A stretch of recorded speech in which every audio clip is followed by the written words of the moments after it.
जयघोष भंडाऱ्याचे उधळण आणि भक्तांचा उत्साह. मुरगुडमध्ये सूर्यसिद्ध देवाचा उत्सव थाटात. मुरगुड शहराच्या मध्यभागी असलेल्या प्राचीन देव अवतारी सूर्यसिद्ध देवाच्या भंडारा उत्सवाला यंदा मोठ्या उत्साहात आणि भक्तिमय वातावरणामध्ये सुरुवात झाली. यात्रेनिमित्त दिवसभर मंदिर परिसर भक्तांच्या गर्दीने फुलून गेला होता.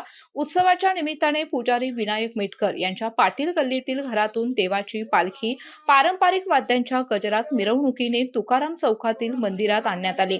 गोकुळची बासुंदी पुन्हा खावीशी वाटतेय. खरं सांगू, मलाही खावीशी वाटतेय.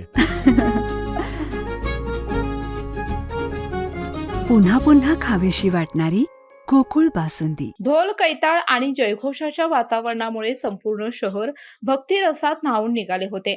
पालखी मार्गावर भंडाऱ्याचे उधळण, फटाक्यांची आतषबाजी आणि भाविकांचा उत्स्फूर्त सहभाग विशेष आकर्षण ठरला. पालखी मंदिरात दाखल झाल्यानंतर धार्मिक विधी, आरती, आतषबाजी करण्यात आली. मंदिर परिसर फुलांच्या सजावटीसह आकर्षक विद्युत रोषणाईने उजळून निघाला होता.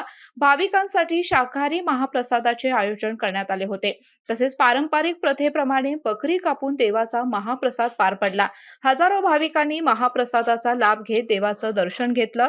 सुमारे 200 वर्षांची परंपरा लाभलेल्या सूर्यसिद्ध मंदिराला मुरगुड परिसरात विशेष धार्मिक महत्व आहे. पूर्वी गावाच्या वेशीबाहेर असलेले हे मंदिर आता शहराच्या मध्यवस्तीमध्ये आले असून दर मंगळवारी येथे भाविकांची मोठी गर्दी होत असते. मेटकर कुटुंबियाकडून दररोज भक्तिभावाने देवाची पूजा केली जाते. यात्रेनिमित्त मुरगुडसह परिसरातील हजारो नागरिकांनी दर्शनासाठी उपस्थिती लावली होती. केके न्यूज साठी प्रतिनिधी ओंकार पोतदार.